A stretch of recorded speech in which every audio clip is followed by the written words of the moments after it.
টকা দিব লাগিব, নহ'লে মাটিৰ জৰীপ বন্ধ থাকিব। দুখীয়া মানুহৰ মাটিত জৰীপ নহ'ব, জৰীপ কৰিলে দিব লাগিব টকা। এনে আইন চৰকাৰৰ নহয়। প্ৰথমে মন কৰক কেনেকৈ লুটিছে ৰাইজক।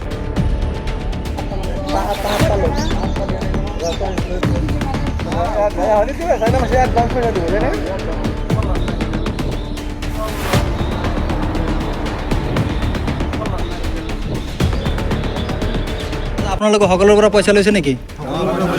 কিমানকৈ লৈছে?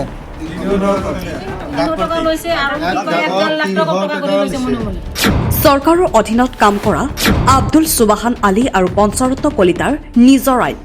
মাটি কম হ'লে ৩-৪ হাজাৰ, মাটি বেছি হ'লে 10 হাজাৰ। ঘৰপতিক মানে কি কিছুমানৰ ডাক পতিক মানে যদি 5,000 উঠিছে 5,000 টকাই লাগিছে, আৰু যদি 3,000 উঠিছে 3,000 লাগিছে। যদি মানে 500 টকা কম দিছে 500 টকা কম দিলে তেখেতৰ ডাক নম্বৰখিনি দিয়া নাই। ৰাইজক গৰু, ছাগলী, মহ আদি বিক্ৰী কৰিবলৈ বাধ্য কৰিছে এই দুই লম্পটে।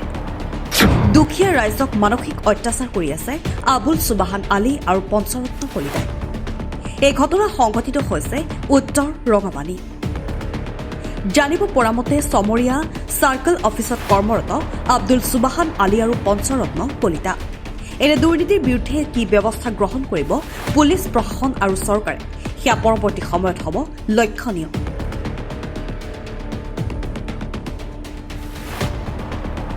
প্ৰতিটো ডাক পতিক 300কৈ টকা লৈছে। কিছুমান ঘৰতে 300 টকাৰ ডাক পতিক লোৱাতে কিছুমান ঘৰতে 15টা 10টাকৈ ডাক পৰিছে। সেই অনুযায়ী তেখেতক মানে পইচা লৈছে। যিসকলে পইচা নিদিছে, যিসকলে পইচা দিয়া নাই, সেইসকল ব্যক্তিক আজিলৈকে ডাক নম্বৰ দিয়া নাই। কিন্তু আকৌ আমাৰ ঘৰত আমি পইচা দিয়া নাই, আমাক ডাক নম্বৰটো দিয়া নাই।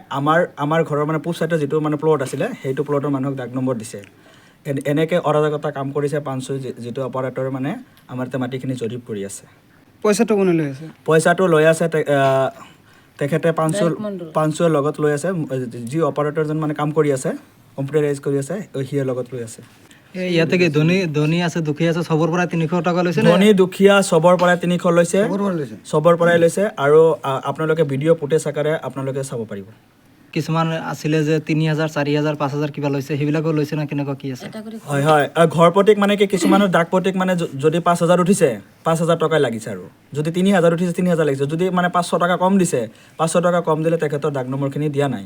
আৰু এটা মানে মুখ্যতম কাৰণ হৈছে আমাৰ ইয়াতে অকণমান মাটিৰ অকণমান খেলি মেলি, মানে কি যে কোনোবাই কাৰোবাৰ জবৰদস্তি মানে দখল কৰি খোৱাৰ সময়ত তেখেতসকলে মানে ব্লেম দি থাকে যে আমি 1 লাখ টকা দিলে আমি মাটিখিনি নামত উঠাই দিম, আৰু সেই অনুযায়ী 1 লাখ টকাকৈ দিছে মানুহখিনিক। আমাক আৰু কয় যে পইচা যদি নহয় মানে মাটিৰ কাম কাজ একো নহয়, সেনেই পৰি থাকিব। মই কি কৰিম? মইতো কিবা কৰিম না, উপায় নাই না আমাৰ। মইতো ক'ৰবাত যাব নোৱাৰোঁ, মইতো ক'ৰবাত অফিচ চফিচত গ'লে চিনি নাপাওঁ না। মাটিৰ কামখিনি মই ক'ত কিবা কি কৰিম? তাৰমানে আপোনাৰ কামটো এতিয়ালৈকে কৰাই নাই? নাই কৰা। তাৰমানে এই কামবিলাক কৰিবলৈ হ'লে মই পইচাটো দেৱাটো দিছোঁ। তাৰমানে আগতে পইচা দিব লাগে? 5,000 টকা দিছোঁ। News desk report, news 23।